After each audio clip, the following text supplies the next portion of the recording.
Hello, bonjour tout le monde et bienvenue dans cette vidéo du vendredi. Cette semaine, comme d'habitude, on va voir plein de nouveautés jeux. Mais avant ça, il y aura un focus. Donc les focus, c'est ces petits formats où on parle de jeux qui vont bientôt sortir. Et il s'agira de Château Combo, en l'occurrence. En fin de vidéo, on aura donc une petite partie de Château Combo, enfin du moins une explication. On a vraiment adoré ce jeu. Il me tarde que vous voyez tout ça. En attendant, on va attaquer avec Stick and Stack, qui est ici, et qui est un jeu pas spécialement intelligent, juste ce qu'on veut, un bon jeu d'ambiance. C'est un jeu, les infos sont là pour 2 à 7 personnes, ça va durer 10 minutes, il y a marqué sur la boîte, ouais, vous verrez que plus ou moins. Il recommande à partir de 8 ans, ça peut durer beaucoup plus longtemps, comme ça peut être expédié assez rapidement, ça va dépendre un petit peu du mode de jeu que vous choisissez. Hop là, il y a une pause de caméra qui se fait tout en douceur, parce qu'on va récupérer Alice et Alex, parce que coucou YouTube. On va vous montrer comment ça marche en fait, tout simplement. C'est bête comme tout. On peut jouer soit chacun pour soi, et le but du jeu, ça va être d'essayer de se débarrasser de ceci en ayant le moins de pénalités possible. Pénalité, c'est quand vous allez en faire tomber, il vient devant vous, vous pouvez le poser plus tard. Par contre, si vous en faites tomber plein, bah, vous pouvez les reposer un par un. Donc vous pouvez avoir plein de pénalités devant vous. Et on peut jouer en équipe, ou on peut jouer en coopératif, essayer d'en mettre le plus possible sans que ça tombe. On fait quoi là? On joue en coop? Mais poser quoi? Mais quoi tombe? Et ben ces petites baguettes, comme ceci. Là on va jouer chacun pour soi. Hein. Ah bah oui, bien sûr. Hop là, ça commence par tirer une petite baguette comme ceci au hasard. C'est ça qu'il va falloir poser sans faire tomber. Ce qui va être fun, ça va être les petites cartes que l'on va tirer comme ceci, qui nous disent par exemple place 2 sticks, un dans chaque main en même temps. C'est incroyable, c'est le même que cet après-midi quand on a joué. Ok. Parce que moi je pilote pas la prochaine. Bon. Non, Ces sticks, comme vous le voyez, ils ont des couleurs dessus, réparties de manière plus ou moins aléatoire, plus ou moins organisée. On va essayer de placer tout ça. Donc là, j'en ai un dans chaque main. Normalement, c'est avec une seule main et un seul stick. Là, en l'occurrence, la carte me dit de ne pas faire comme ça. C'est chaud. Il va falloir respecter les couleurs. Vous voyez que c'est rouge, ici du rouge, c'est bleu, ici c'est bleu. Alex fait semblant de découvrir le jeu. Ouais, non, mais c'est vrai qu'en fait, j'avais pas fait gaffe au point de départ. Je me suis au début. Ok. oui, puisque moi je l'avais déjà rempli. Et c'est vrai qu'Alex, bon, pour ta défense, quand t'as essayé de jouer tout à l'heure, t'as pas beaucoup vu le jeu, hein? Ça s'est pas très bien passé. Ok, pour moi c'est bon, on passe à Alice. T'as pas de. Attends, J'espère que c'est le même que celui que j'ai eu. Voilà, tu vois. Non, allez, vas-y. C'est le même, non mais c'est. Ça, évidemment, c'est pas dans les règles, vous en doutez. Place un stick. Vous allez le faire. En le tenant avec tes 2 majeurs. Oh, ça va. C'est quoi les majeurs? Les majeurs, c'est ceux-là. C'est ceux-là? Oui, c'est ceux-là. C'est YouTube. C'est bien ceux-là. Ça va, c'est des doigts. Ok, alors. c'est déjà beaucoup moins facile. Bah ouais, tu vas réussir à le poser parce que faut que ce soit rouge-bleu. Hein. Ouais. Ok. Non mais en vrai, c'est ok. C'est validé. L'arbitre me dit que c'est ok. Allez, vas-y. Place un stick en le tenant avec le pouce et le menton. Mais c'est bon, mais arrête. C'est toujours pas Ok. C'est abusé. Entre le pouce et le menton. comme ça. Tout à l'heure, t'avais eu entre la tête et l'épaule. Ouais, comme Donc, ça. Là. Bon, il est tout fait tomber Donc direct. je prends le stick. Sans surprise. Donc je dois prendre un. Ton pouce et ton menton. Le pouce, Non, ton ça c'est pouce. l'index, monsieur. Ah Il pardon. est pire que moi. Le pouce et le menton. Oui. C'est pourtant simple. Mais je peux. Je vais faire comment? On peut déplacer la petite tour pour le rapprocher quand même un peu. Je sais pas si c'est légal. Admettons. Parce Mais que. en fait, je vois même pas les couleurs. Fallait regarder avant. C'était orange. Mais non, mais tu les mémorises. Enfin, c'est facile. Et je suis. Mais attends. Mais c'est impossible. Bah non. Ok, ça c'est une pénalité. Ouais. Alors on enlève les petits poils de barbichette qui sont tombés là. Voilà, c'est juste pour montrer les pénalités. C'est tombé, tu le mets devant toi. Au prochain tour, tu pourras essayer de le poser. Tu Au en lieu fais de tomber tirer. d'autres, ça Ouais, reste ok. t'inquiète. Et ainsi de suite. Ok. En le tenant dans ton dos, avec les yeux fermés, ton coéquipier te guide à voix haute. Bon, j'ai pas vraiment de coéquipier, moi. Eh, on va dire que vous êtes super sympa. Hein. Ok. Non. Tu nous fais confiance? Bah, je sais pas, le but pour vous, c'est que j'échoue alors. Vas-y. Alors, tourne-toi. Plus à gauche, plus à gauche. Beaucoup plus à gauche. Y'a rien qui va en couleur. Y'a rien qui va en couleur. Tiens, pour le. Reprends. En étant en équilibre sur une jambe. Oh, c'est dur. Oh là là. Attends. Eh, en équilibre, t'as pas le droit de. Ça va toucher que l'orange? C'est impossible. D'accord. Allez, dernier. D'accord, on a ce genre de personnes On autour de la retire table. un stick avec un autre stick. Donc je prends un stick Ça va, il n'y a pas un gros monticule là. et je retire un stick avec le stick. Le code couleur doit continuer à fonctionner, je suppose. Toujours. Toujours. Ben oui, mais... Ah non, mais j'ai qu'une main à chaque fois. Oui. Bon, c'est dur, hein. Je suis impressionné. Du coup, j'en prends deux là alors. Ouais. Non, non, ils sont défaussés ceux-là. Mais non, quand j'en fais tomber un, je dois le garder devant moi. Ah oui. Ouais, mais du coup, les C'est deux... stick and stack, c'est rigolo comme tout. En vrai, des Ouais. jeux d'adresse, il faut qu'il y ait le petit truc en plus pour que ça soit fun. Et là, il y a deux trucs en plus. Franchement, le matériel qui est vraiment bien pensé. Oui. Ils ont une espèce de petit grip comme ça, ces sticks. Et donc, bah, ils vont bien tenir une fois Mais que c'est vous les cool, avez mis, t'as parlé, ce qui va pas être évident. Et puis les cartes c'est trop cool. Ah oui, ça c'était quand on joue en duo, c'est pour ça que quelqu'un devait une idée. Ah. Voilà, a-t-on bien prévu cette vidéo? Mais bien Non, pas du sûr. tout. Comme d'hab. On s'est dit c'est un jeu simple, pas besoin de préparer. Bien joué, très bien joué. Alors, j'en profite que la caméra soit par ici. Juste à côté, il y a Presse Patate. Vous voyez, on va rentrer directement, on a une petite zone de jeu d'ambiance comme ça, Stick and Stack et Presse Patate. Et nous, on vous lance un défi. Est-ce que vous pourriez nous inventer des règles de jeu qui mélangent Presse Patate et Stick and Stack? Voilà, dans les commentaires, on vous attend. En attendant, on passe à la suite de la vidéo. Cette semaine, nous avons reçu Wild Tide West, un jeu de Paul Denen. C'est Direwolf et Lucky Duck Games qui nous proposent ceci. Paul Denen, Dune Imperium. Quoi d'autre? Paul Clank. Denen, oui, Clank. Mais oui, hop là. Donc, des grosses boîtes. Donc, du deck building. Non, pas de deck building. Ici, alors, je pense que c'est le genre de jeu qui est vraiment pas facile de pitcher si vous n'y avez pas joué. Je n'y ai pas joué, on n'a pas eu le temps d'y jouer, on l'a reçu là, et bon, on n'avait pas vraiment prévu de boîte pour nous, et ben je pense que ça va pas être facile de vous l'expliquer. C'est le genre de jeu où, votre tour, on vous dit « Ah mais c'est simple, t'as juste à faire ça ». Et en fait, ça va sous-entendre toute une cascade d'événements et de choix qui peut vous faire tomber dans les abysses de la complexité. Moi j'adore ce genre de jeu, où à votre tour vous n'avez pas le choix entre 17 actions, non, il y a une action, elle est simple. Mais par contre, la manière dont vous allez la réaliser, ça va faire un petit peu toute la différence. Ici, c'est un jeu de pose de tuiles. On a tous notre plateau, comme ceci. Les plateaux sont double face et sont complètement asymétriques. Il y en a, hop là, 8 plateaux, voilà, ça fait 16 plateaux complètement asymétriques. C'est ce plateau qui ont la même règle de base, mais qui vraiment ne se jouent pas de la même manière les uns que les autres. On va y placer des petits polyomino, aussi nommés pièces de Tetris, que l'on va récupérer sur ce plateau central, comme ceci. Il y aura ici un plateau annexe qui va un petit peu rythmer le jeu, qui va dire à tel tour il va se passer ceci, tel tour il va y avoir tel événement, etc. Et ça va rythmer vos manches, vous allez jouer 4 manches. Bon, en gros, je vous dis c'est très simple. Et bah oui, on va jouer chacun notre tour, il y a quelqu'un qui va jeter les dés vont aller se positionner, alors c'est dommage, on voit pas très bien, mais sur le grand plateau comme ceci, sur lequel il y a plein de tuiles à récupérer. Les zones sur lesquelles il y a des tuiles sont numérotées. Vous allez jeter des dés, donc il y a des dés à 20 faces, à 8 faces, j'ai cru voir des choses comme ça, des dés qu'on est habitué à voir quand on joue à Donjons et Dragons, hein, tout simplement. On va les positionner, ils vont vous dire là où vous allez pouvoir récupérer des tuiles.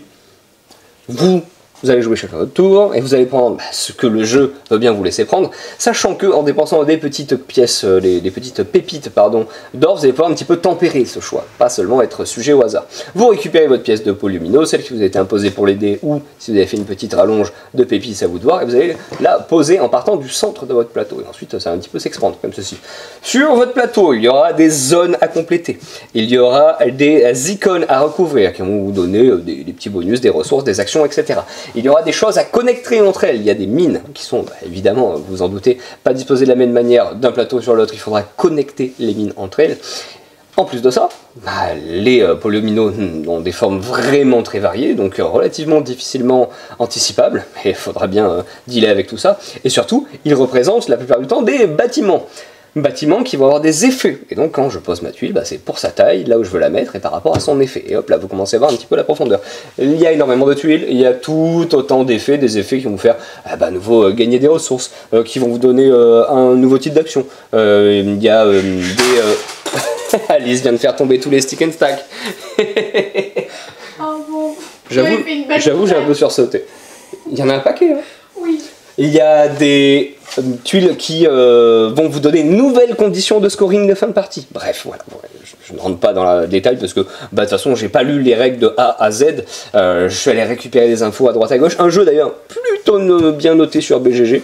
Bref, on s'en doute venant de l'auteur. Il y aura également un système de personnages qui vous donne des petits bonus différents. Il y aura des paquets de cartes dans lesquels récupérer des cartes pour faire des combinaisons de cartes. Bref, il y a tout un tas de trucs. On n'est vraiment pas sur le jeu de poste de tuiles familial, on est sur le jeu de poste de tuiles qui s'adresse aux gamers qui veulent que quand ils posent leurs tuiles, il va se passer plein de trucs derrière. Du coup, je me suis chauffé, j'ai envie d'y jouer. Si, info importante, le nombre de joueurs, 1 à 5. Tout simplement. Inheritors, qui n'est pas arrivé cette semaine, lui. Oui, parce qu'on a eu les petits soucis de livraison, ah tiens. Ça commence à être une habitude. Heureusement, on a une boîte, donc on va quand même pouvoir vous en parler. Logiquement, si vous passez à la boutique le jour de la sortie de cette vidéo, on aura peut-être des boîtes. Moi, ce que je vous conseille de faire, c'est si vous venez à la boutique spécifiquement pour Inheritors, vous nous passez un petit coup de fil. Vous mettez un petit message sur les réseaux, on vous répond pour vous dire si on les a reçus ou pas. Ce serait dommage que vous fassiez le trajet pour rien. Ce sera pas pour rien. Il y a toujours plein de trucs cool à voir chez les jeux des cartes Bordeaux, mais quand même. Ok, c'est un jeu de Jeffrey CCH. C'est un auteur qu'on apprécie particulièrement avec Alex. Je le vois sourire derrière la caméra, qui a fait plein de trucs, notamment. Hop là, je vais les chercher parce que je vais vous montrer ces petites boîtes. Hop, on les met pas assez en avant. Age of Galaxy et Age of Civilization, c'est vraiment des super 4X minimalistes. Oui. Enfin, plutôt des 3X, mais bon, bref. Des jeux de développement de civilisation minimalistes. Il a fait également Ella et l'éclat de la montagne. Oui. Qui a bien fait parler de lui il y a quelques mois. Des jeux assez varié, vous le verrez, avec Inheritors, qui est un jeu de cartes toujours assez bien foutu.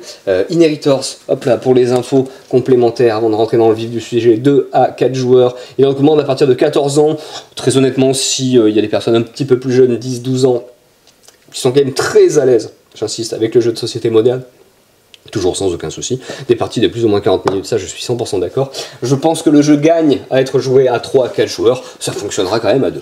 Que faut-il faire dans Inheritors? Eh bien, il faut faire des points. C'est un jeu de cartes dans lequel on aura des cartes de différentes couleurs qui correspondent à différentes factions, qui seront numérotées. Il faudra essayer de compléter des suites, donc de poser d'abord le 1, puis le 2, puis le 3 de chacune des couleurs, essayer d'aller le plus loin possible parce que ça fera des points, sachant que plus les cartes ont une valeur élevée, et plus elles sont rares. Oui, vous avez leur nombre d'occurrences qui sont rappelées par le nombre de petits symboles ici. Comme vous le voyez, c'est pas que ça le jeu, parce qu'il y a tout un tas de choses à faire dans ce jeu. Il y a tout un tas de choses à faire, mais le jeu est franchement très bien édité, et surtout cette petite aide de jeu que vous contenterez de suivre à la lettre durant votre première partie, puis par la suite ce sera beaucoup plus évident, hein, vous l'oublierez, et on va la suivre, on va suivre les 5 petites étapes ici, plus une étape bonus, et je vous montre un petit peu tout ce qu'on peut faire dans Inheritors, parce que c'est intéressant pour un jeu de cartes de voir les différentes actions qui sont réalisables. La première, on dit que quand c'est mon tour, je peux jouer une carte influence. C'est ce que je viens de vous dire. Les cartes influence, ce sont les cartes numérotées en main. Elles sont de 1 à 6. Là, d'abord, j'ai posé mon 1, puis mon 2, puis mon 3, etc. Hop là, tout simplement. Ce que je peux faire également, c'est défausser une carte et piocher 2 cartes. Ça, c'est très intéressant. Puisque, pour aller récupérer des cartes, il faut se débarrasser de cartes. Et bien, par exemple, je décide d'aller me défausser de, hop là, ceci. Tac, et on me dit que ça me permet de piocher 2 cartes. Je vais aller récupérer des cartes ici. Hop, je les mets dans ma main, je les classe éventuellement, ça peut être utile. On me dit défausser une carte comme action et prenez toutes les cartes d'une colonne du marché. Ça c'est intéressant parce que c'est soumis à conditions. Par exemple, les cartes qu'il y a dans cette colonne du marché, elles m'intéressent.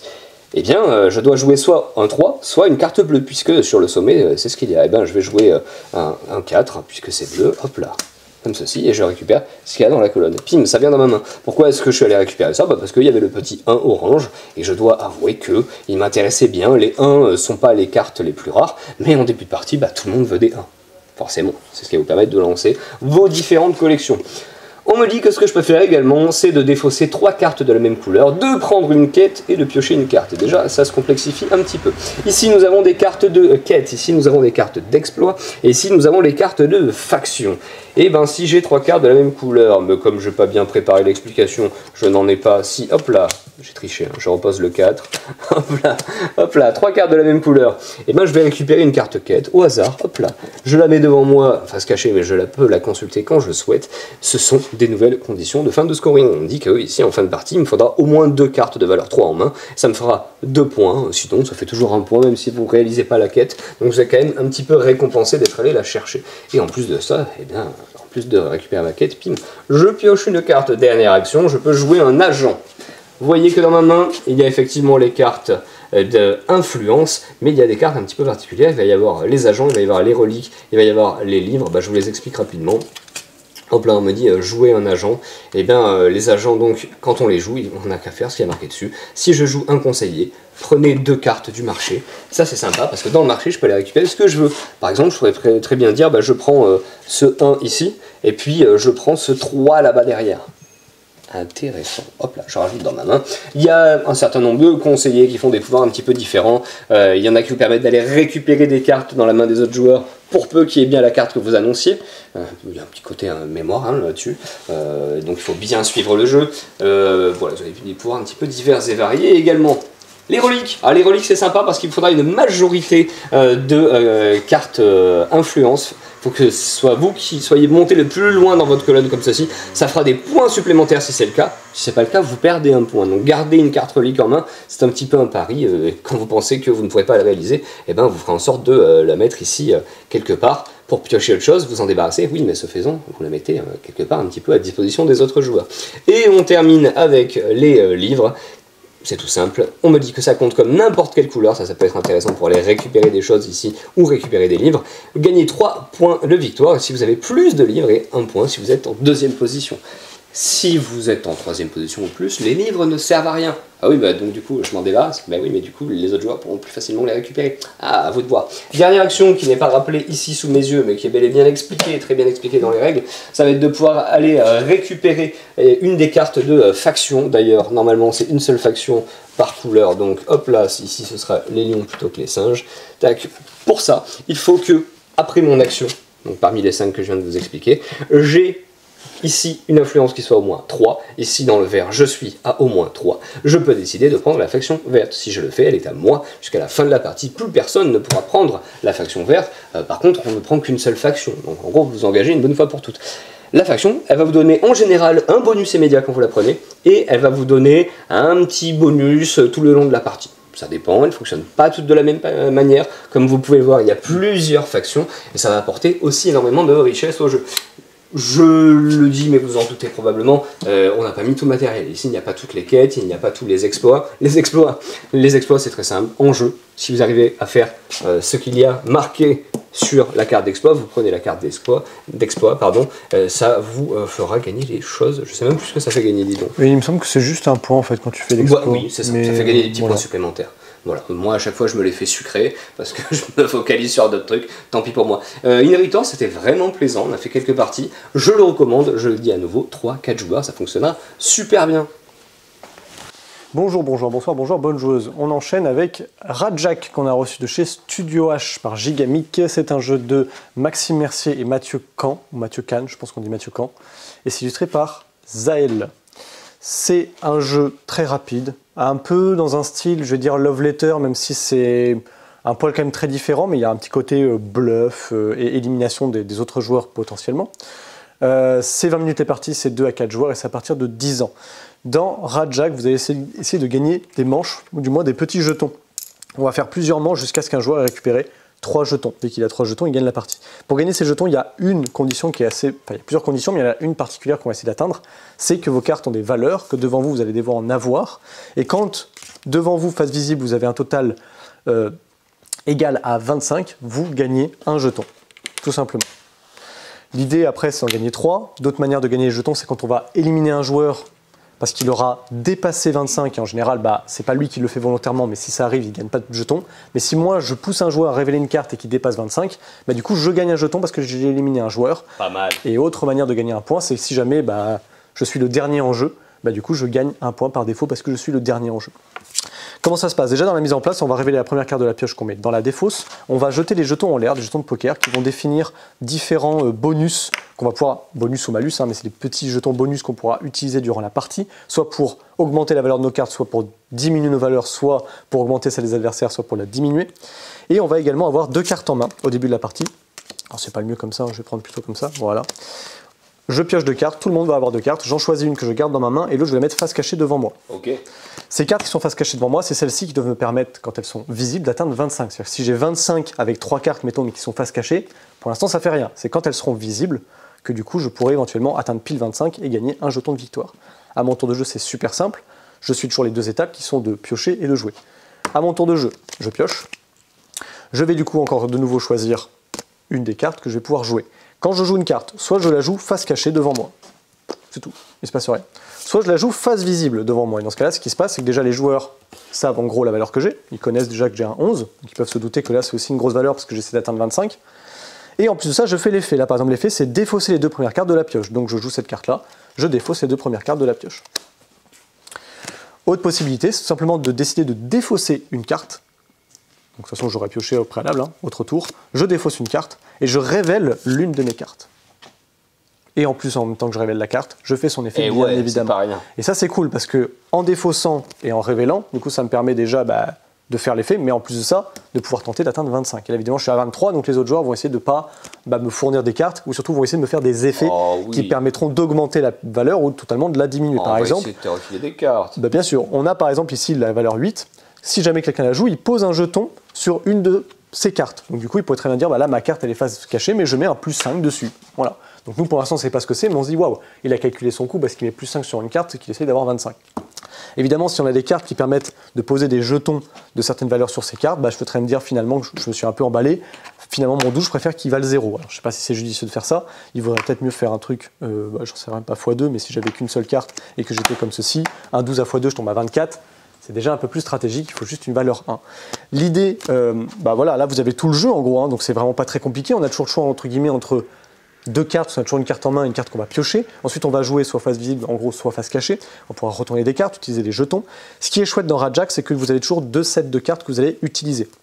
Et dans Rajak, là vous voyez au début dans la mise en place principale dans votre première partie, on vous conseille de prendre le set bleu et le set rouge. Ce sont des effets très facile à prendre en main, mais vous avez 2 autres sets dans la boîte qui sont violet et jaune, et c'est d'autres effets, ce qui fait qu'on peut jouer avec les cartes bleues et violettes, on peut jouer avec les sets rouge et jaune, bleu et jaune, vous m'avez compris, on fait plein d'additions comme ça de cartes, et ça donne toujours des parties toujours plus riches les unes que les autres. On a évidemment la petite carte de rappel à chaque fois qu'on choisit un set de cartes pour savoir quels sont les effets et les valeurs indiquées. Voilà, Rajat, c'est vraiment dommage, en fait, le seul défaut, c'est sa date de sortie, parce que c'est un super jeu d'été qu'on peut sortir avec presque n'importe qui quand vous voulez renouveler un peu avec les jeux de bluff et de prise de risque et d'élimination de personnages. Le problème, c'est qu'il est sorti un peu après l'été, ce qui est un peu dommage, mais ça n'empêche pas de pouvoir... Oh, c'est encore l'été, là. C'est encore l'été, oui, ok, c'est encore l'été. Septembre, c'est cool, d'accord. Septembre, c'est encore cool pour jouer à des jeux comme Rajak. Donc si jamais vous avez envie d'un jeu d'été un peu après l'été, mais qui est encore pendant l'été, n'hésitez pas à prendre Rajak.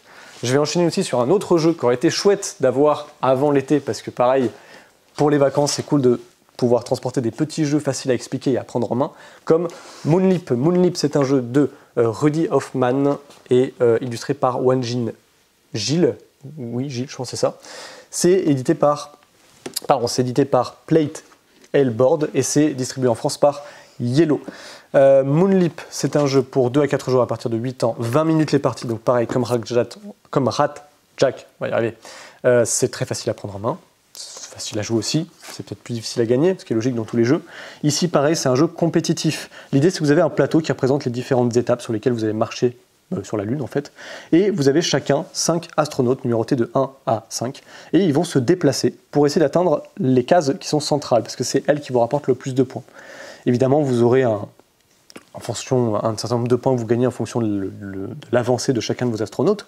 Et l'idée, c'est qu'un peu à la manière d'un Cartagena, vous allez toujours vous déplacer d'emplacement vide à emplacement vide. Donc chaque astronaute qui est sur un emplacement ne compte pas comme une case. Vous lancez votre dé va indiquer une valeur entre 1 et 5, et il y aura la 6e phase qui est une phase joker, donc vous déplacez ce que vous voulez. L'idée, c'est qu'au début, ils sont tous placés au bout, et donc vous allez lancer le dé et déplacer le bonhomme indiqué. Alors ce qui est chouette quand on lance les dés aussi, c'est qu'on peut additionner, alors pas additionner, mais on peut utiliser la valeur du dé pour déplacer différents astronautes. L'idée, c'est que quand je vais déplacer mon astronaute, alors certes au début on va déplacer un peu n'importe comment, mais ce qu'on va pouvoir faire, c'est essayer d'agencer ces astronautes de façon à pouvoir, lorsque je déplace un de mes astronautes, faire en sorte qu'il y en ait 3 qui soient adjacents. Pourquoi ? Parce que si les 3 sont adjacents, je rejoue immédiatement un tour. Donc du coup, je vais lancer le dé de nouveau et je vais de nouveau déplacer. Si j'arrive à refaire une adjacence de 3 astronautes, je vais encore pouvoir rejouer, etc. Donc le déplacement est régi par le dé, mais après vous allez, en fonction du déplacement des adversaires, choisir sur quelle case vide vous souhaitez vous déplacer. On va avancer comme ça jusqu'à ce que un maximum de joueurs ait atteint le sommet en fait, du plateau. Et à partir de ce moment-là, on met fin à la partie, on compte nos points, celui qui a le plus de points l'emporte. Très simple à prendre en main aussi. Ça va renouveler tous les jeux qu'on avait dans le style, alors pas forcément de Las Vegas, mais plein de petits jeux comme ça, de dés, de prise de risque qu'on peut avoir, bon, notamment par exemple avec Pina Colada Dice, mais aussi je pensais à, j'allais dire To the Top, ce n'est pas un jeu malheureusement qui est encore sorti, mais un jeu de prise de risque comme High Risk par exemple, qui était dans la gamme aussi de chez Yellow. Et High Risk, c'est pareil, on lance des dés pour essayer de faire avancer les petits bonhommes, c'est pas tout à fait la même mécanique, mais on retrouve encore des jeux de prise de risque très faciles à prendre en main, que ce soit pour jouer entre potes, à l'apéro ou en famille, avec des plus jeunes. Je vais passer la main à Alice. Et recoucou YouTube, je suis là pour vous présenter In Extremis, qui est de la même famille que Cosmopolite, que je vais aller chercher parce que j'ai pas du tout préparé mon petit entracte. Hop là, voilà. Hop, hop, ça vous disait peut-être quelque chose, ben voilà, c'est la même chose, pas du tout, c'est un jeu coopératif d'ambiance, oui, avec un thème très spécifique, oui, chez Hopla, oui, et sinon c'est un jeu à partir de 10 ans, de 2 à 6 joueurs, et 12 minutes de partie parce que c'est en temps réel. C'est aussi géré par une application comme pour Cosmopolite, donc application gratuite à télécharger sur Play Store, Apple Store, ce que vous voulez store. Et ça va être en gros le thème, vous allez participer, enfin vous faites partie d'une agence écologique en gros et vous allez relever des défis pour proposer de l'énergie renouvelable voilà, face à des crises en utilisant le moins possible d'énergie fossile qui elles vont vous pourrir un peu la vie, et si vous en avez trop, si vous en avez utilisé trop, bah on est tous morts, voilà, la pollution a gagné et c'est nul. Comment ça va se passer? On va en gros avoir des cartes en main. Qu'est-ce que c'est mal fait ce dos de boîte. Génial. On va avoir des cartes en main de différentes couleurs qui vont être en gros les différents types d'énergie. Donc vous avez alors ils ont tous des termes très spécifiques, j'ai oublié, mais genre l'eau, le vent, l'énergie éolienne, ça je sais, l'énergie solaire, voilà. Et ils vont avoir des valeurs dessus. Et en plus elles sont recto verso avec différentes valeurs et différentes couleurs. Donc chacun en a un certain nombre en main. Vous pouvez voir le dos de ceux des autres, hein, bien évidemment, et on va allumer la petite application, hop, elle s'allume.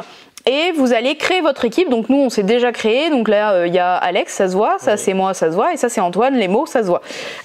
Et vous allez avoir, comme dans Cosmopolite, des nouvelles missions qui vont se débloquer au fur et à mesure, de plus en plus difficiles, et avec des petits twists un peu à la Sink or Swim, où voilà, ça va vous donner, no spoil, mais ça va donner des twists qui vont un peu compliquer le jeu. Donc première mission c'est un peu le tutoriel. Et donc du coup hop on fait play et ça vous le mettez au milieu de la table, contrairement à Cosmopolite où c'était une personne qui avait le téléphone, là c'est au milieu de la table. C'est très grandement conseillé d'avoir plutôt une tablette parce qu'en fait aux espaces qui sont là vous allez devoir poser des cartes. Donc imaginez des cartes format standard, ici c'est hyper serré.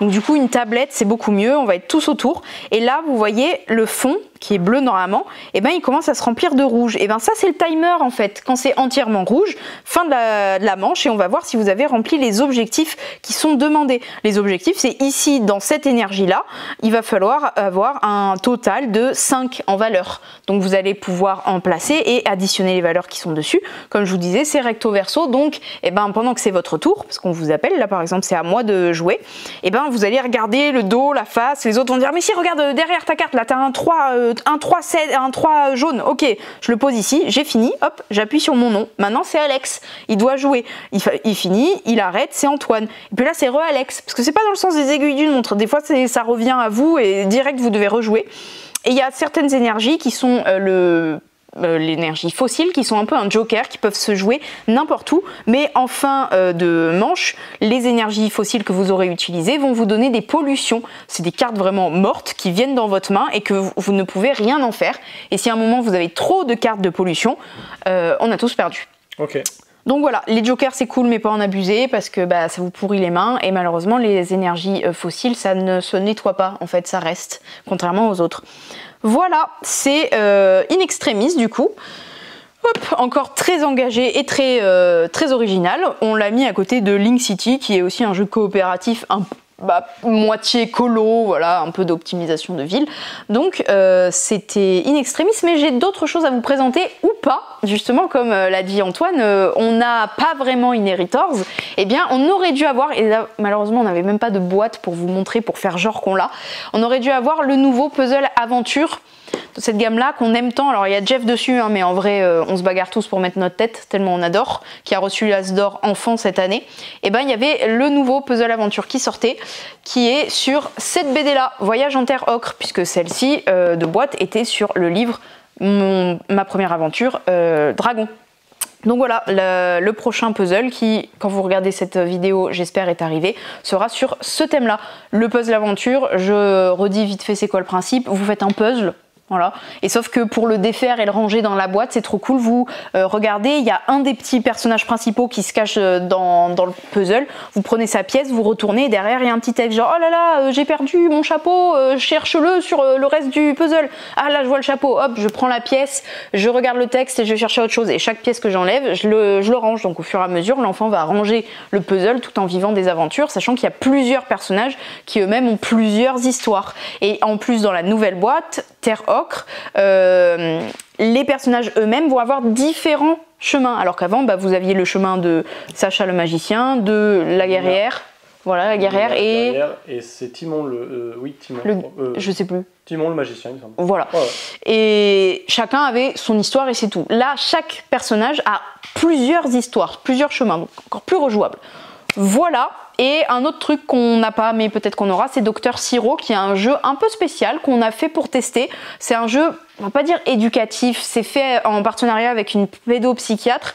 C'est un jeu qui va aider les enfants qui ont un peu de mal à aller s'endormir grâce à un rituel qui est sur plusieurs jours. Je crois que c'est 30 jours, mais j'en jurerai pas. Où chaque jour, vous avez une sorte de petit jeu rituel pour qu'ils se lavent les dents, etc. Et que ça instaure, voilà, et que ça installe un rituel rassurant pour qu'il aille dormir sans faire d'histoire, en gros, sans avoir peur, etc. Donc voilà, c'est normalement, on espère qu'on l'a quand vous regardez cette vidéo. Et comme l'a dit Antoine, si vous n'êtes pas sûr, appelez-nous, envoyez-nous un message pour nous dire « Vous avez bien ce jeu ?» Voilà, vaut mieux ça. On va derrière le comptoir ? Ouais.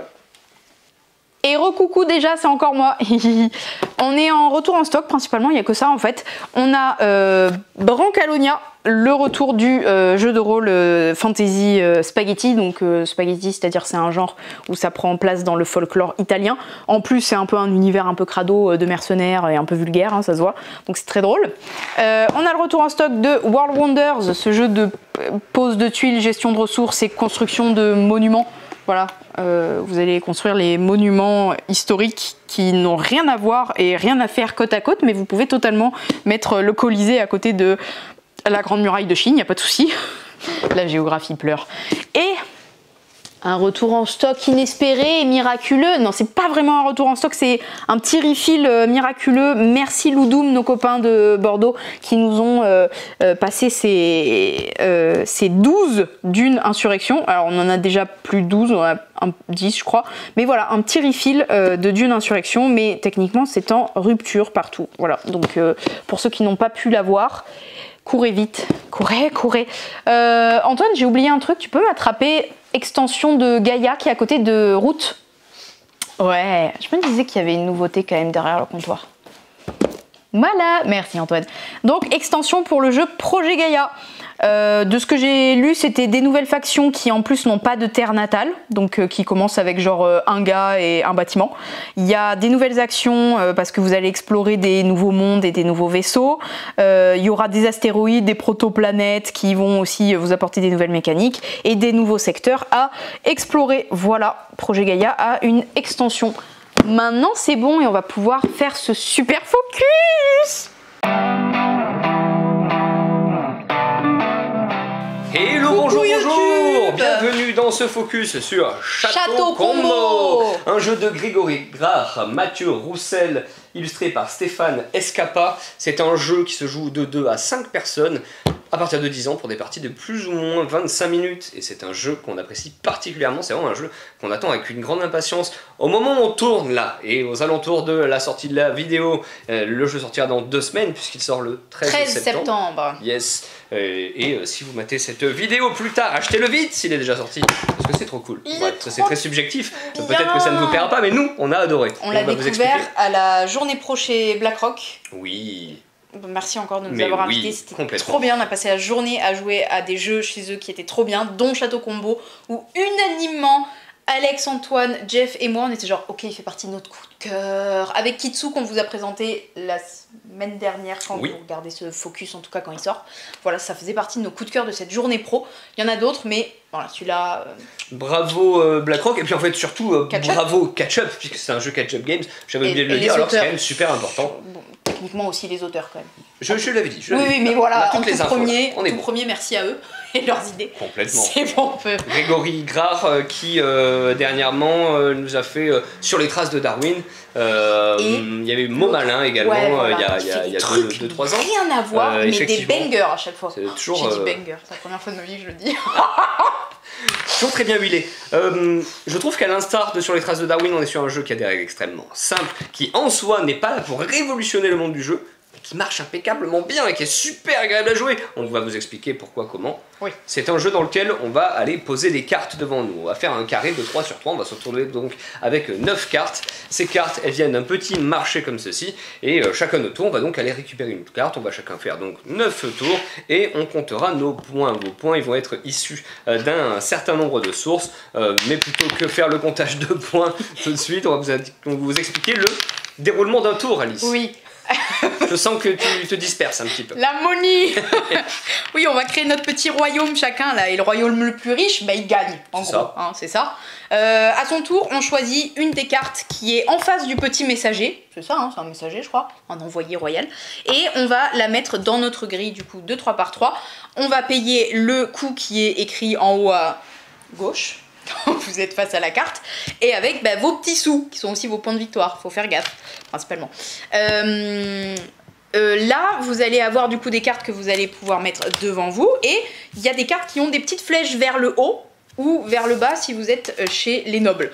Vers le haut, ça veut dire que le messager va se déménager chez les nobles. Mais par contre, si j'étais... Ah bah tiens, il n'y en a pas ici. Voilà, chez les nobles... Quand je prends une carte qui a cette flèche-là, ça veut dire qu'il descend. Mais il y a des cartes où il n'y a rien écrit dessus, donc ça veut dire que le messager stationne là où il est. Comme sur les traces de Darwin, finalement, on a ce truc de quand on prend une carte, ça influence le gars qui est après, en fait, sur la potentiellement. Voilà, il y a pas mal de contrôle sur ce que vous allez laisser à l'autre, et pas mal de dilemmes à ce niveau-là, comme partout dans ce jeu, il y a plein de dilemmes très cool, même si le jeu est simple.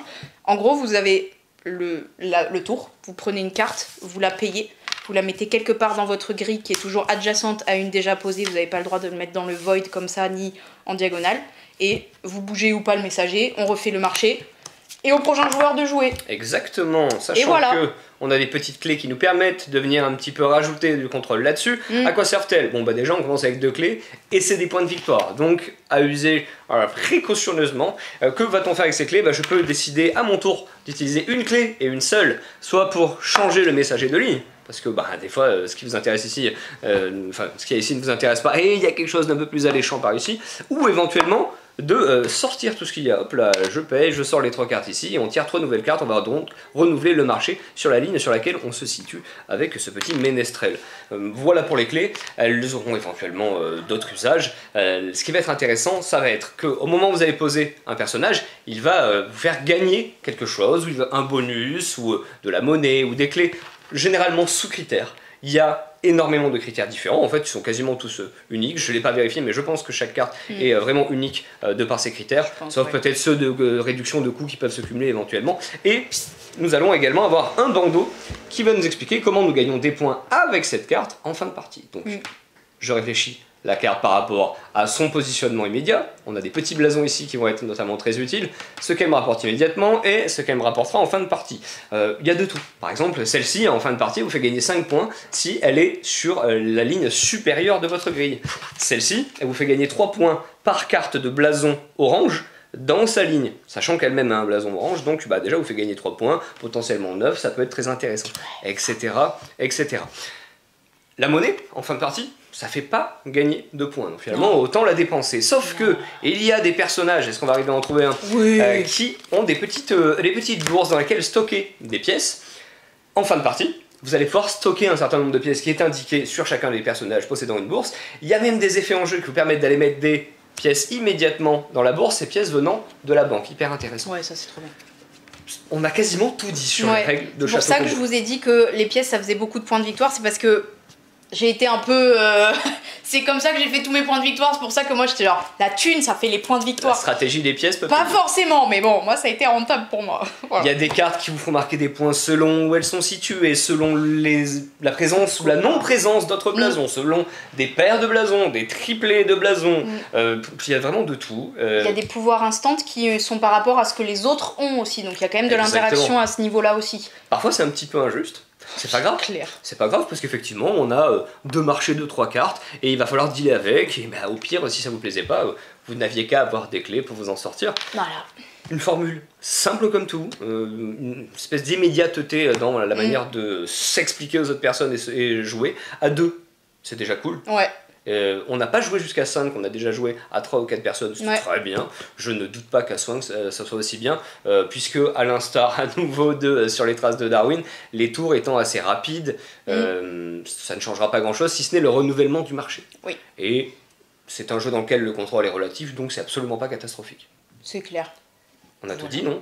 Bah à peu près, il y a les cartes comme ça. Oui. Si vous pouvez pas payer ou ne voulez pas payer, moi c'est arrivé, j'étais un peu pauvre, vous pouvez au lieu d'acheter ici, vous prenez, là où vous êtes quand même, vous prenez une carte et vous la mettez face cachée en gros dans votre grille, même règle d'adjacence, etc. Et en gros, ça vous rapporte, il y a marqué, c'est très clair, 6 pièces et 2 clés. Et voilà, et c'est tout. Du coup, au scoring final, vous n'aurez pas de points grâce à cette carte, mais elle peut vous servir pour d'autres choses. C'est le coup de la tristesse un peu. Ouais, moi ça m'a permis de remplir mes bourses, qui m'ont fait des points. Oui, Donc, effectivement. Bien on vu. peut toujours s'en sortir, il y a C'est toujours des clair. choses à faire. Toujours. Voilà, je pense que là vraiment, Yes, c'est Château Combo, ça arrive très très vite. En attendant, on vous dit à bientôt chez c'est Jeux des cartes Bordeaux.